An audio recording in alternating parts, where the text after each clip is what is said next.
7h48, bonjour Jeremy Stubbs. Bonjour. Vous êtes universitaire, président du Parti conservateur britannique en France. Crise politique majeure au Royaume-Uni sur le Brexit. 12 ministres ont démissionné depuis le début de l'année.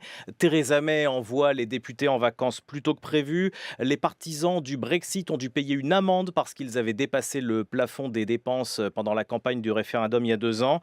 Jeremy Stubbs, est-ce qu'il faut un nouveau référendum pour éclaircir la situation dans votre pays sur la question du Brexit? Il y a des personnes qui posent cette question, mais pour le moment, on n'en est pas encore là, loin de là. Il y a des partisans, bien sûr, du Remain, comme on disait, Rester en Europe? pour rester en Europe, qui sont, bien sûr, pour la plupart, partisans de cette mesure-là. Mais les drames qui ont lieu cette semaine à Londres ne portent pas vraiment sur un référendum, loin de là. Est-ce que vous pouvez nous réexpliquer ce qui se passe autour du Brexit? Il y a ceux qui veulent, au sein du Parti conservateur, un Brexit dur et ceux qui veulent un Brexit doux.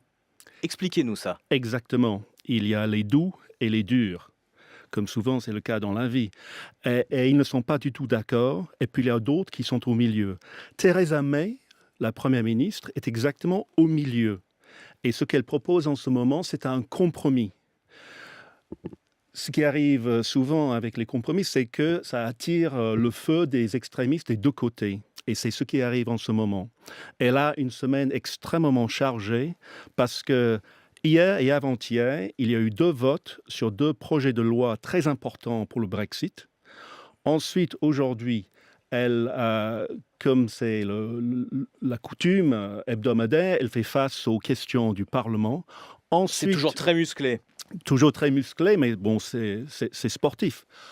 Ensuite, il y aura probablement un discours de démission du bouillonnant Boris Johnson, l'ancien ministre Chef de des la Affaires diplomatie. étrangères. Voilà. Ensuite, elle doit faire face à la commission des commissions parlementaires.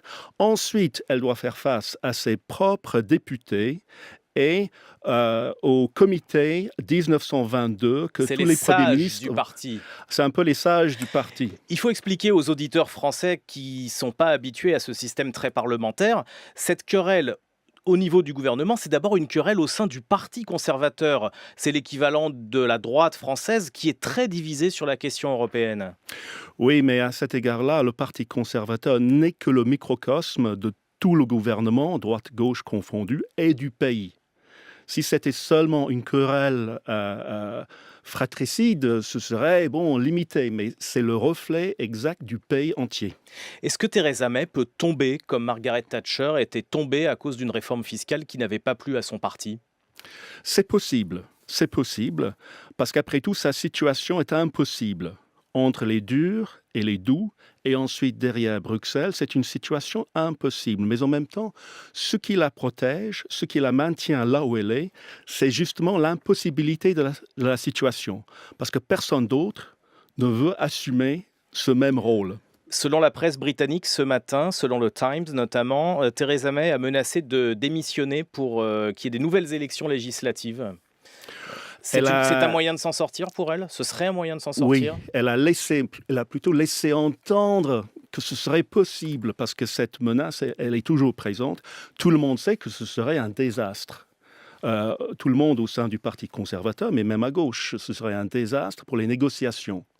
On serait, il faut le dire, la risée du monde entier si on commençait l'étape finale des négociations avec Bruxelles, avec des élections, tout le remue-ménage qui suivra des élections. Surtout que le négociateur bruxellois Michel Barnier est lui-même dans une attitude assez raide par rapport à l'Angleterre. Il y a un autre acteur dans cette querelle, c'est Donald Trump, Donald Troll, comme dit Libération ce matin. Mhm. Donald Trump, il était en Angleterre ces jours-ci.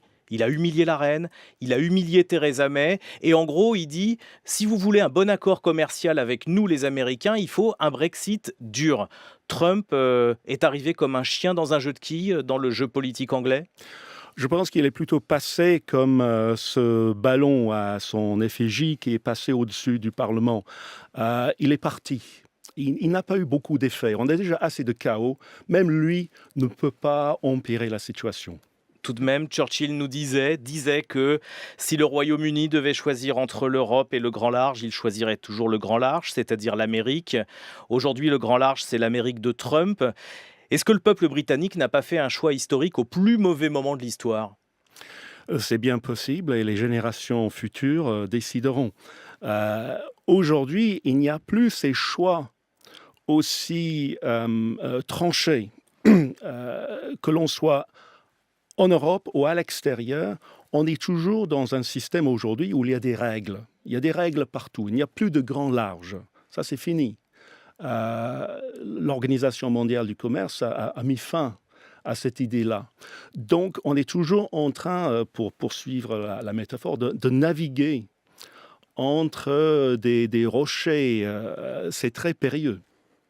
Jeremy Stubbs, et les relations bilatérales du Royaume-Uni, votre pays doit continuer à coopérer avec la France, avec l'Allemagne, sur la question du terrorisme ou sur l'accord avec l'Iran. Oui, tout le monde Et est ça d'accord continue là-dessus. plutôt, ça se passe bien. Ça se passe bien. Voilà. Parlons de ce qui marche. Il y a ça qui marche bien.